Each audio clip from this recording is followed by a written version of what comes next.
এখন যদি কোথায় আছো, তুমি আমাদের বুকের ভেতরে আছো এবং চিরদিন শেষ অবস্থানটা সুনিশ্চিত। আপনার একজন প্রার্থীকে গুলি করা হয়েছে 8 নম্বরে ঢাকার হাদি সাহেব, ইনসাফ পার্টির প্রার্থী বলে।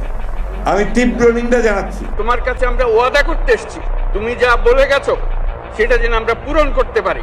আমাদের নেতা আসবেন, এই সময় একটা দুর্ঘটনা ঘটিয়ে দিল, তারা হাদিকে হত্যা করলো।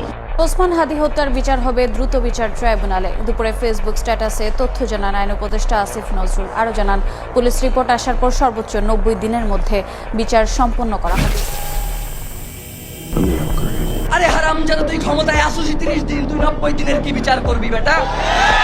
করো 90 দিনের কথা বলে আগামী 30 কার্য দিবসের মধ্যে দ্রুত বিচারিক ট্রাইব্যুনালের মধ্য দিয়ে আন্তর্জাতিক গোয়েন্দা সংস্থার যারা পেশাদারী এবং নির্ভরযোগ্য তাদের মধ্য দিয়ে শরীফ ওসমান হাদির খুনের সাথে যারা জড়িত রয়েছে তাদেরকে গ্রেফতার করে আগামী 30 কার্য দিবসের মধ্যে বিচার নিশ্চিত করতে হবে। কোনো হাঙ্কি পাঙ্কি চলবে না।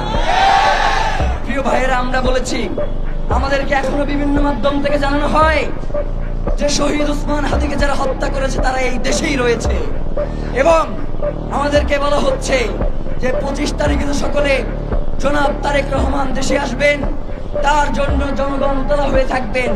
এই সময়ে এই সন্ত্রাসীদেরকে বাহিরে পাঠানোর একটা প্রক্রিয়া চলছে। আমরা বাংলাদেশের জনগণকে সাথে নিয়ে বলতে চাই, জনাব তারেক রহমান আসবেন, এর জন্য আমরা ইনকিলাব মঞ্চ 25 তারিখে কোনো প্রোগ্রাম রাখি নাই, এবং আমরা মনে করছি যে জনাব তারেক রহমান দেশে ফিরে আমাদের এই আন্দোলনের সাথে তিনিও একত্রতা পোষণ করবেন।